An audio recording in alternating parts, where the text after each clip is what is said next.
UFC Paris has 14 fights, which means there are 28 fighters to choose from while building your DraftKings fantasy lineup.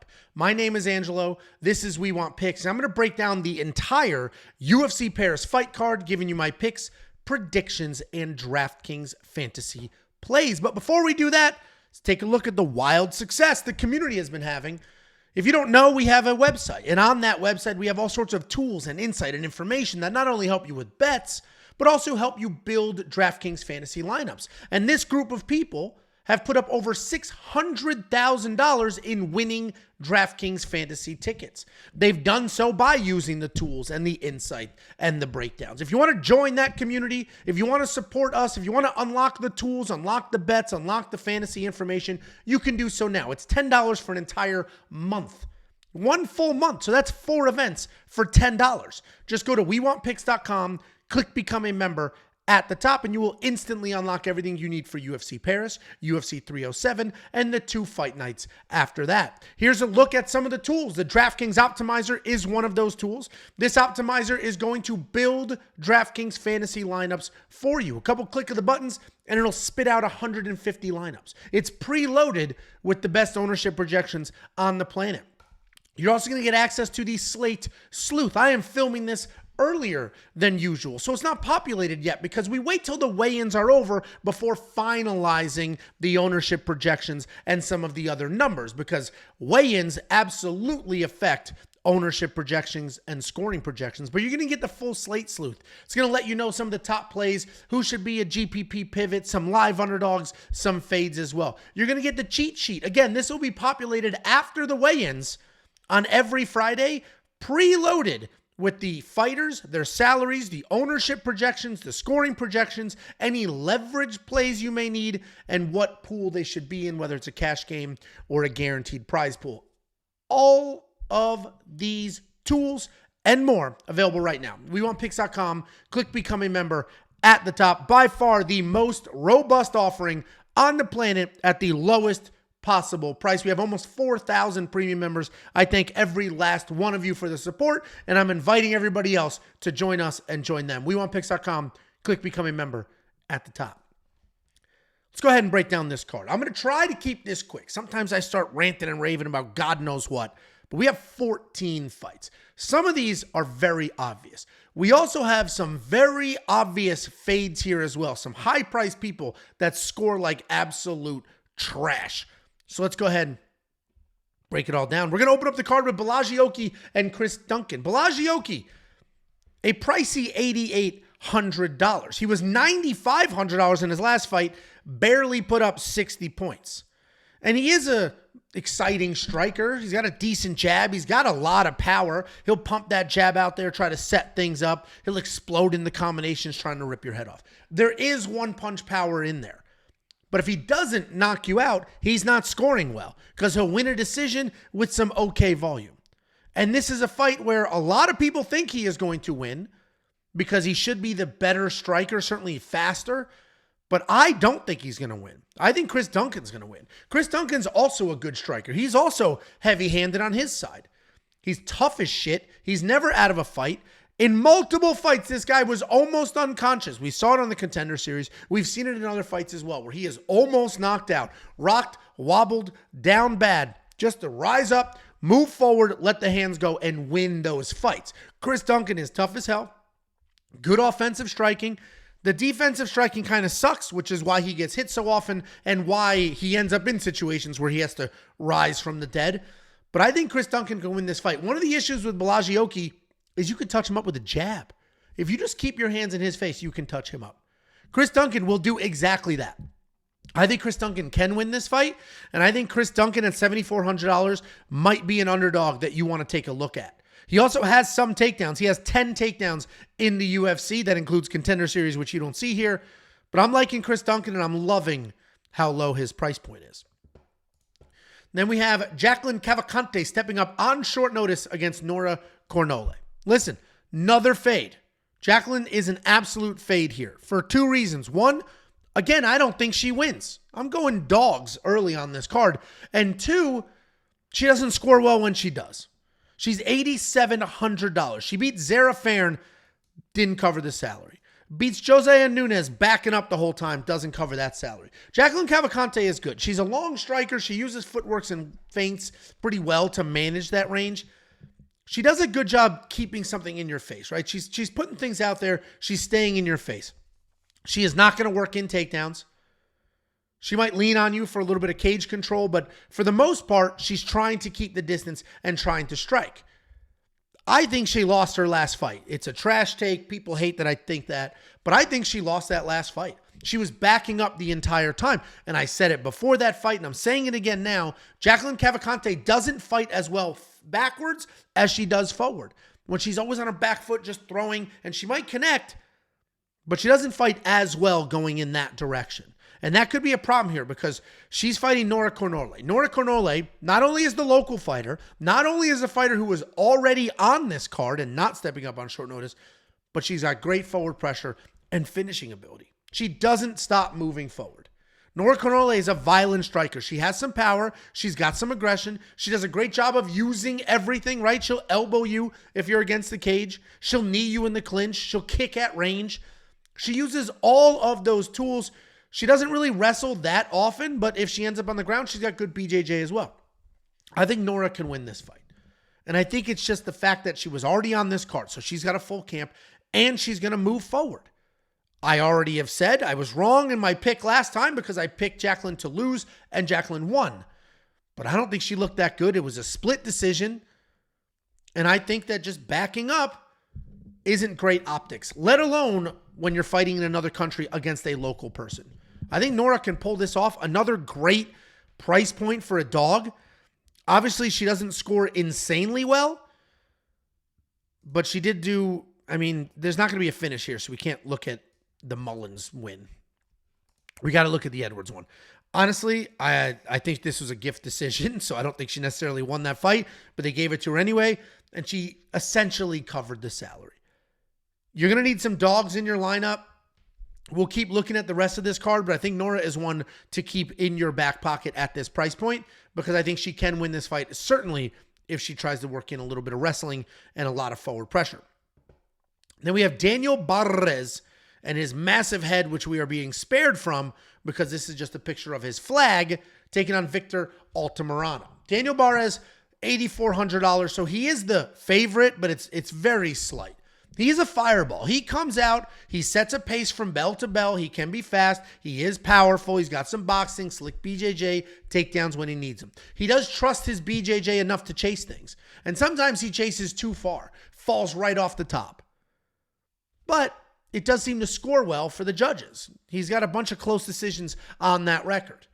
He is coming back after a full year away and a loss to Joffo Filio, but Joffo Filio is very, very good. He's taking on Victor Altamirano. People hate this pick, but I'm about to pick Victor. I told you, I'm going dogs early on this card. Victor Altamirano is fast. He can be powerful. He's also patient and calculated. He adjusts pretty well in fights. He's got an impressive 5-4 striking differential, so he's hitting you 5 times and only being hit 4 times in return. His takedown defense is working its way back up at 63%. He's very busy. He doesn't accept bottom if you take him down, and he has offensive takedowns. He just took down Felipe Dos Santos 9 times. And yes, he lost that fight, but did you know he also landed more significant strikes? And if you watch that fight, kind of a gift decision. The Elliott fight, he had a takedown in that. That was another really close fight. The Hernandez fight, also a close fight. He's not getting blown out. He's not getting finished. He's not even getting 30-27.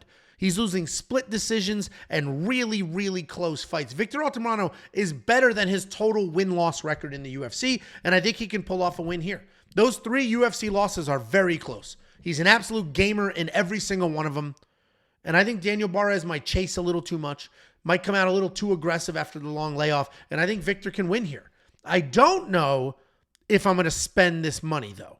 I think there's better spots. He's getting a little too close to 8,000, and I think there's some better spots because, I don't know if he'll be able to finish. We'll basically need this 9 takedown type performance out of him, which we might get. So I'm hesitant on the $7,800 for Victor Altamirano, but I do think he wins, and we'll circle back to that. Then we have Darya and Ailin Perez. Darya Zheleznyakova is a striker. She's a fun, come-forward striker. She'll throw everything at her opponents. She's got heavy 1-2s. She'll follow those up with leg kicks and body kicks, heavy knees. She'll try to clinch up, and she'll work from there.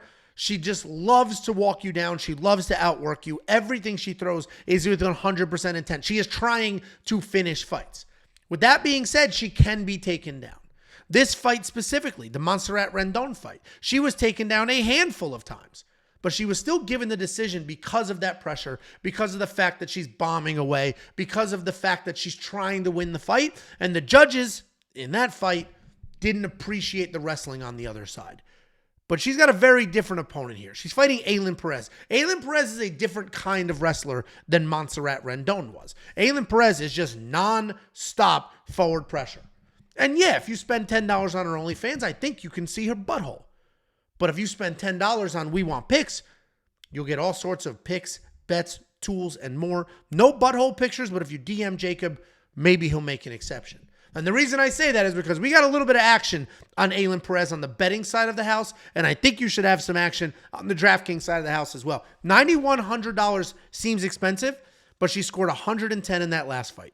Yes, only 88 against Cutelaba, but 138 against Ashley Evans-Smith. And if you average these three fights out, she's still well above the $9,100 salary. I think she comes forward, gets all the takedowns, all the control, wins this fight very clearly. There's a bigger skill gap in the wrestling than the striking, and Ailin Perez is continuing to improve, continuing to put things together. She even had a knockdown in this last fight, which was shocking because that was a brand new wrinkle to her arsenal. But I am pretty confident in Ailin Perez here, and I will have her in my lineup at $9,100. Then we have the newest fight on this card, Taylor Lapilus taking on Vince Morales.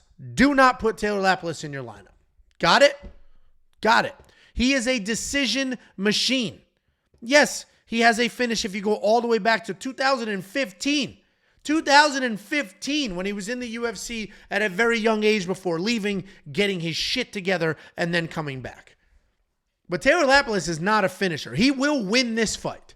He's absolutely going to win this fight. But $9,300 on somebody who historically is not a finisher is a lot of money to spend.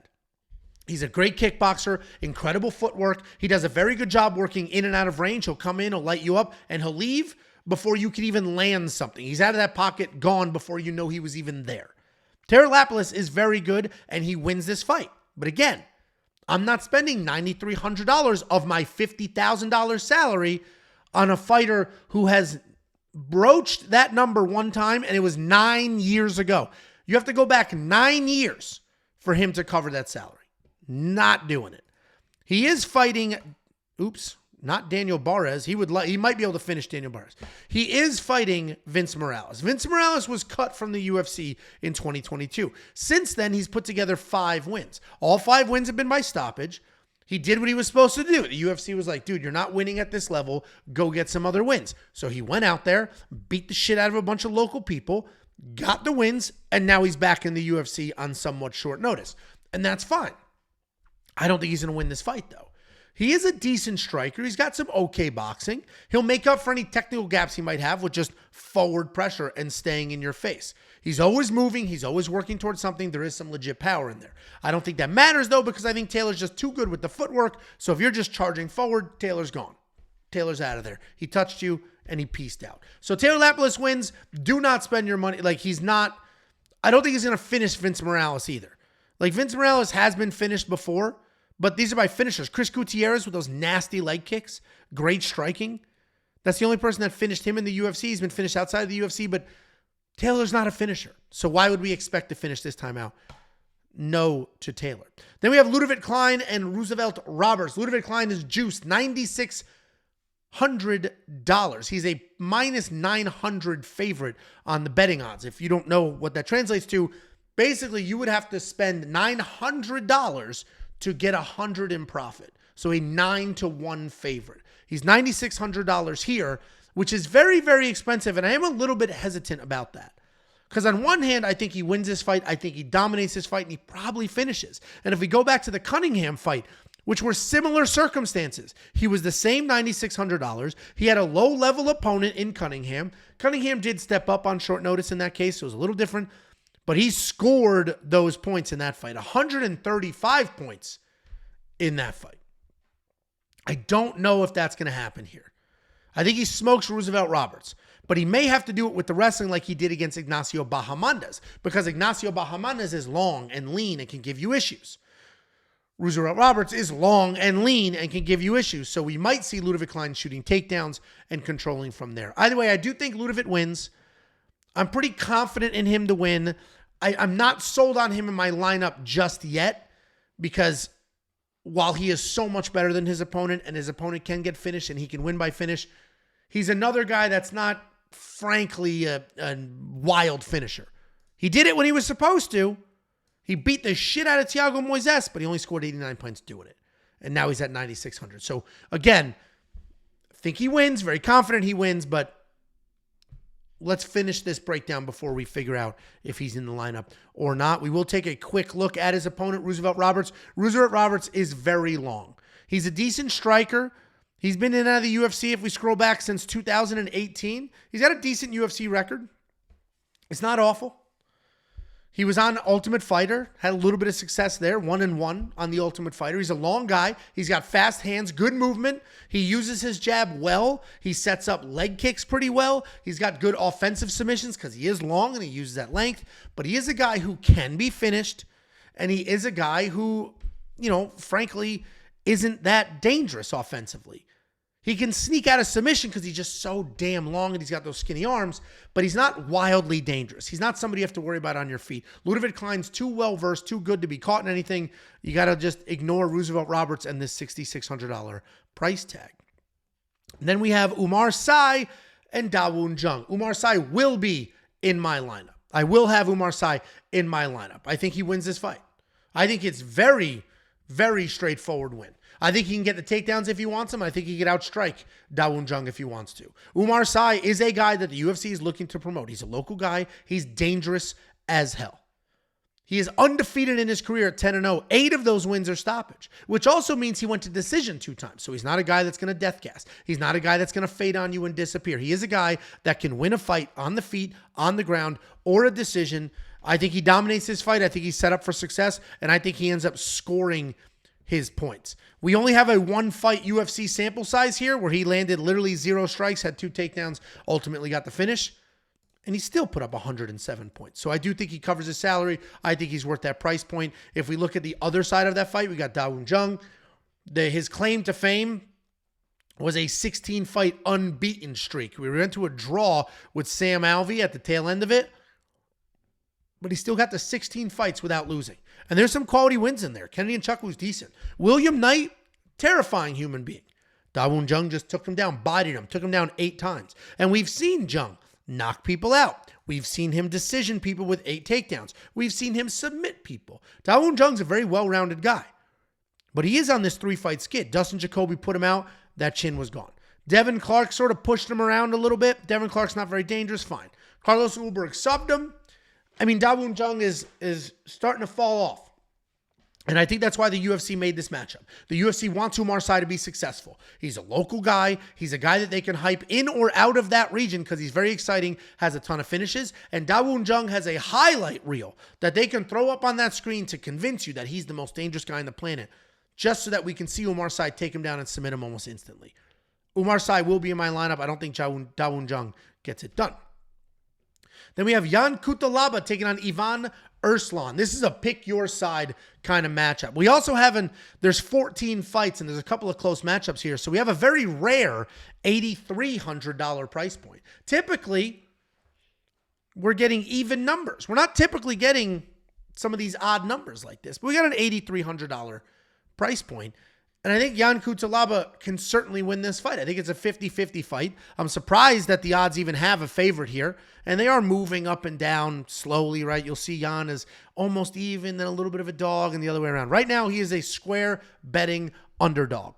So DraftKings has him a little juiced. And if you're a simpleton, which there are some of you out there, if you're a simpleton and you can't decipher the difference between DraftKings fantasy and betting odds, I don't know what to do for you. There's one gentleman in particular, I think he's about 97 years old, and he can't make the difference out. He can't figure out in his head, this says Jan Cutelaba is $8,300. He's a favorite. But he can't figure out that in real life, he's an actual underdog. So I'm here to remind you, DraftKings fantasy pricing, when I am talking $8,300, $9,600, that is for DraftKings fantasy. You have a $50,000 budget. You use that budget to draft 6 fighters. You then take that lineup of 6 fighters and you compete against other people for money.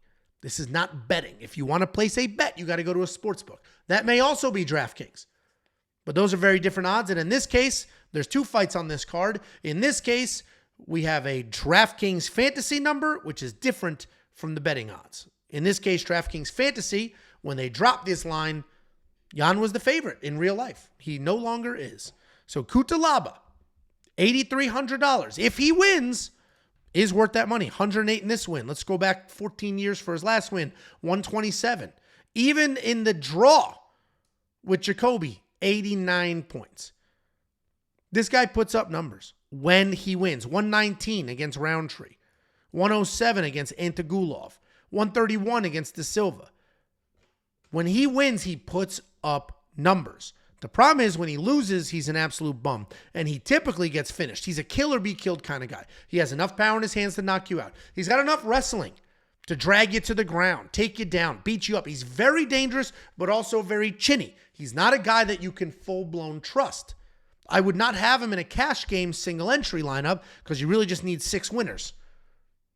But you may want to have some exposure to him in a large multi-entry tournament because he can put up real numbers. The problem is, on the other side of that octagon is going to be, yes, a UFC newcomer in Ivan Erslan, but is a guy that will stand there, sling leather, and can potentially knock Cutelaba clean out. If Cutelaba had a good chin, he'd be the pick.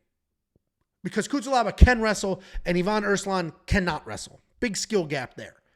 But on the feet, swinging wild on both directions. Ivan has the better chin, but he can get hit. Cutelaba has no chin. He does get hit. And Ivan Erslan just absolutely bombs away. He's a powerful striker. He will take his time. And then when he has his openings, just absolutely unrelenting. The wrestling really isn't there, though. I had to go 6 fights deep in the tape study before I finally watched a wrestling exchange, and he turned his back. He didn't do anything he was supposed to do. Big skill gap in the grappling. I imagine Cutelaba is going to shoot some takedowns, but he's got to stand before that happens, and Ivan might just knock him clean out. You're going to have to pick your side on this one because it's a lot of risk on both. One of these guys is going to score basically 0 points whatsoever, and the other one's going to score over 100 because they're going to get some sort of finish, submission, knockout, TKO. Then we have Matt Frevola versus Faraz Ziam. If you are the 135-year-old weirdo that I was just talking about, let me draw your attention yet again to the salary, $8,200 in DraftKings Fantasy. But Jacob, Matt Frevola can't be your underdog pick. He's $8,200 in DraftKings. Motherfucker.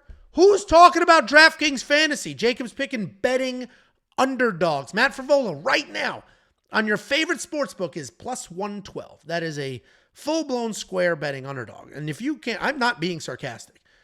There's literally one confused old man that insists on saying dumb shit in the comment sections. He's such a confused old man. He emailed, right? He signed up for premium one day, had a question. He emailed. Think of the oldest person you know and how they would email. This guy emailed his entire body of the email in the subject line. The body was empty. The subject line was the whole email. Hello, Angelo. He typed one finger at a time. Hello, Angelo. Pop, pop, pop. A paragraph in the subject line. And these are the people leaving comments. These are the people telling Jacob, this can't be your underdog lock of the week. He's not an underdog. And we go, hey, sir. He's old. You say sir to old people. Hey, sir. He is an underdog. He's plus 110. Well, I do DraftKings Fantasy. Sir, do you get Social Security? Do they know you're using Social Security on this shit? Jesus. There's my rant. I said it was going to be a quick video. Turns out it's not. Matt Frevola, Faraz Ziam, similar type breakdown that I just gave. Tell you what, if you think Matt Frevola wins, put him in your lineup. 100%. Because he will score points because that's what he does. When he wins, he takes your head off of your body. He's got very good wrestling. He's got powerful striking. And that's kind of it, right? He's well-rounded. He could absolutely win this fight. He's not the most durable guy on the planet. But he is a guy that's very insanely dangerous. He's got good high-level wrestling that he may or may not use. He's a bit inconsistent with the wrestling. He did use it in his last fight. He took down Benoit Saint-Denis 2 times before ultimately eating that shin to the face and getting finished. And then you got to go all the way back to 2019, where he beat Pena with 4 takedowns, Turner with 4 takedowns, Venata, that wasn't a full-blown win, but he had 2 takedowns in that fight. But he's very inconsistent. This road in between, he got finished by Terrence McKinney, put together 3 wins with the power in his hands. Jacob and myself both picked him to knock out Drew Dober, and that's exactly what he did. Matt Frevola is the more dangerous fighter in this matchup, so if you think he wins, put him in your lineup because he will be worth the money. But if you don't think he wins, and you think Firas Ziam wins, don't put this boring bag of shit in your lineup either. $8,000 for a guy that has scored over 69 points one time. One time he scored more than 69 points. And it was against Figlak because he got 3 offensive takedowns. He's not getting offensive takedowns against Matt Frevola. So those 30 points, the 15 points that he got from that would be gone in this fight. That control time, probably gone. Firas Ziam is a very technical fighter. He's a good fighter. He's just boring as hell. I started these hot take videos where I said, should the UFC encourage fighters not to wrestle? And I basically was like, listen, I am an old school MMA fan, and I subscribe to the logic of, if you can't get up, that's your problem, right? The Joe Rogan logic of, it's a fist fight. Figure out how to get up.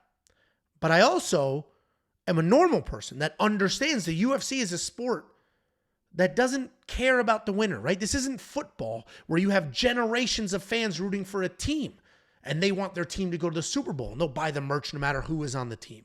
They'll support their team basically no matter how successful they are or not. The UFC is a sport built on entertainment. If the fights suck, there is no generational fan of one fighter. So the fights suck, people stop watching. And if people stop watching, there's no pay-per-views. There's no pay-per-views, there's no merch, they make no money, the UFC goes out of business. This whole rant was to basically say, while I railroaded the wrestling after some of the fights at UFC 306, strikers are not immune to being boring, do-nothing turd burgers, and Firas Ziam is one of them. Very skilled fighter. He is a very skilled fighter. But his skill is counter-striking and range management. He's going to stay as far away as possible and touch once. Whoa, let me take my absolute longest time ever to land my, now there's a second strike.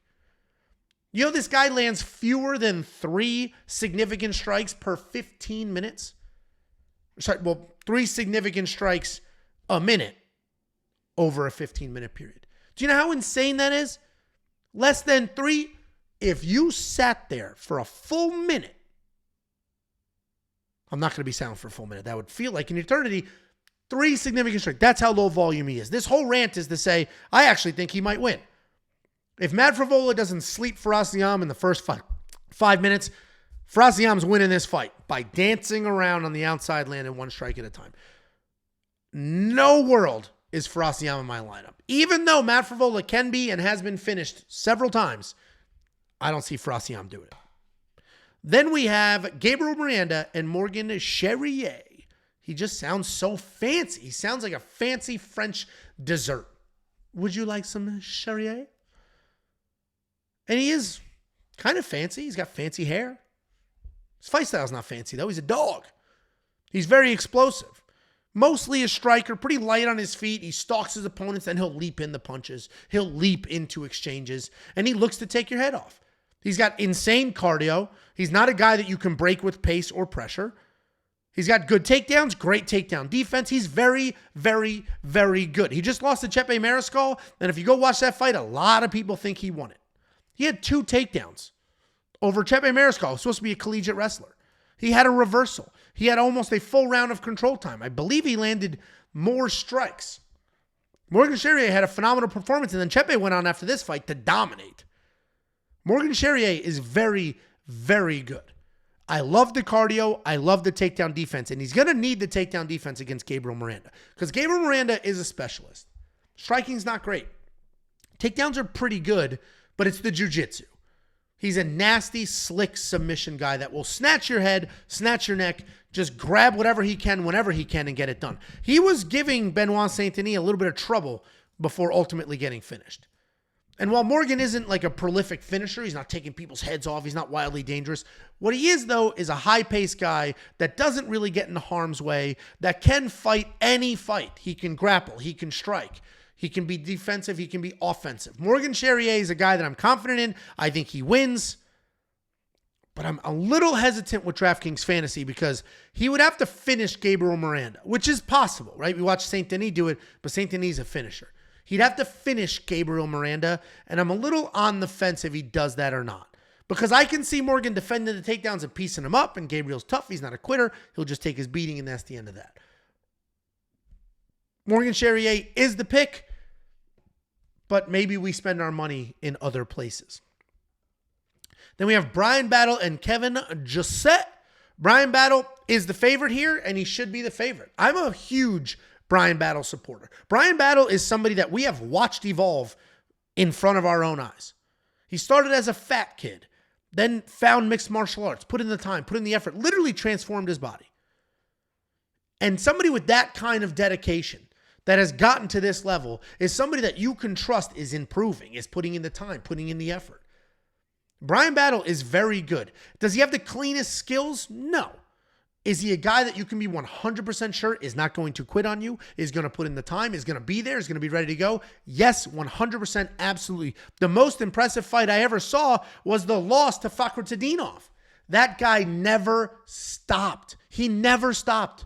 Renat took him down an insane amount of times. Renat had 11 minutes of control time in a 15-minute fight. And Brian Battle never stopped. He's moving his hips. He's turning in. He's turning out. He's trying to make something happen, trying to work his way back up. Late in the third round, he's still moving, still trying to make stuff happen. When it was this fight was over, he lost, it was done. And he was still trying to make something happen. And I will take that guy over a French strong boy in Kevin Josette. And that's what Kevin is. He's French and he's strong.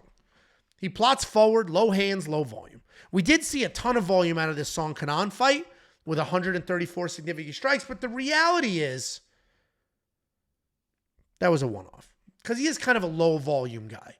He looks to engage, but then push you against the cage, hold you for control, maybe drag you down, use the size and strength. He's very, very strong. He is big for that weight class. He's a good fighter. Don't get me wrong.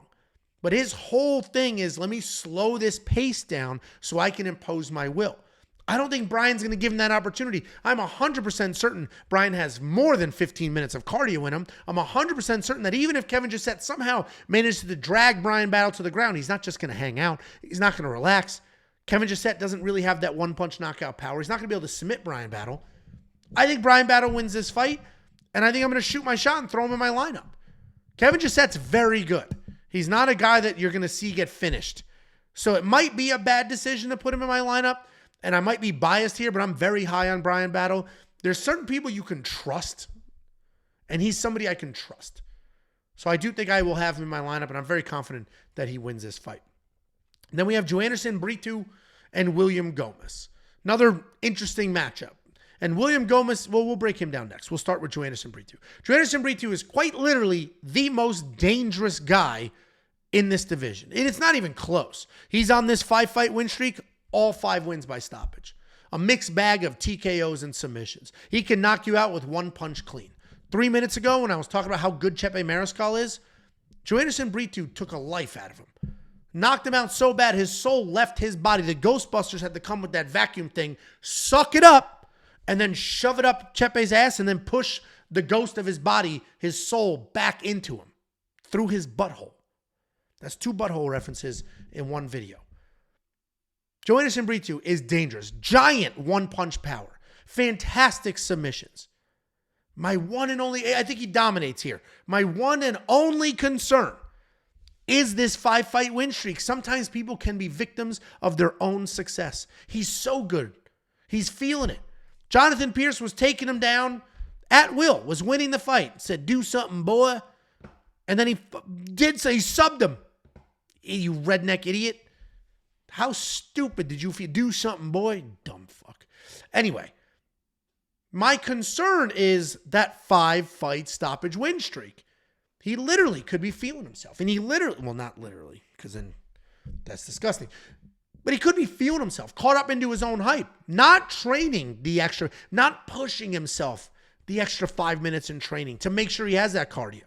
And he might need it because he's taking on William Gomez, and William Gomez is no bum. But the current version of William Gomez in the UFC and the pre-UFC William Gomez are different people.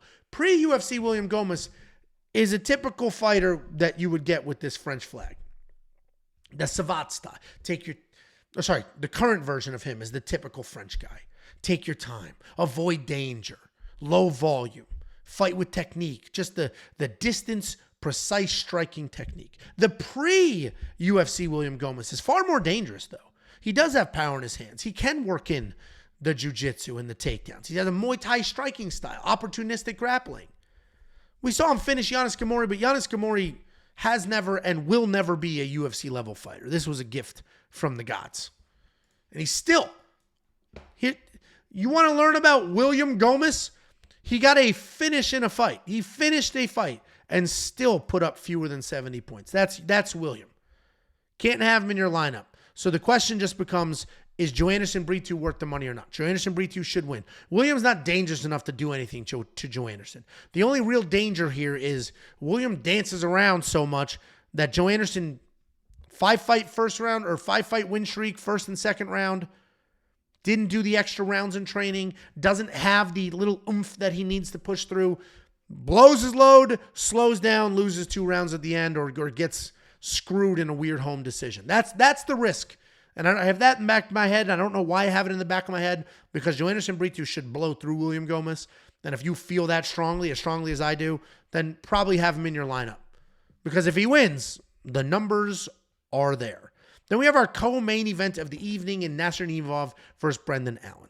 Nasruddin Imavov, not really a guy that's worth his salary. So he should not be in your lineup. Simple. I think he wins. I think Nasruddin Imavov wins here. I think he's a little bit better than Brendan Allen everywhere. Just like a tiny, tiny bit better. It's a relatively close fight. That's why it's shocking to see that we have a good-sized 2-1 favorite here. Nasruddin Imavov's a pretty tall guy, pretty long guy, decent striking, decent wrestling, pretty good everywhere.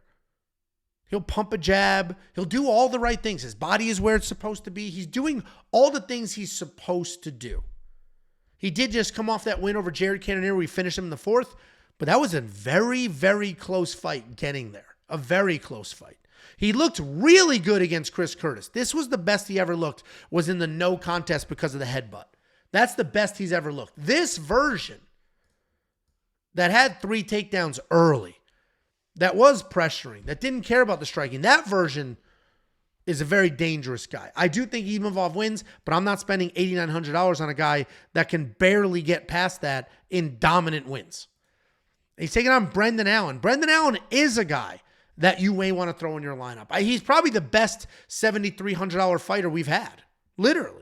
I can't think in recent times of a fighter that was priced this low that is as good as Brendan Allen.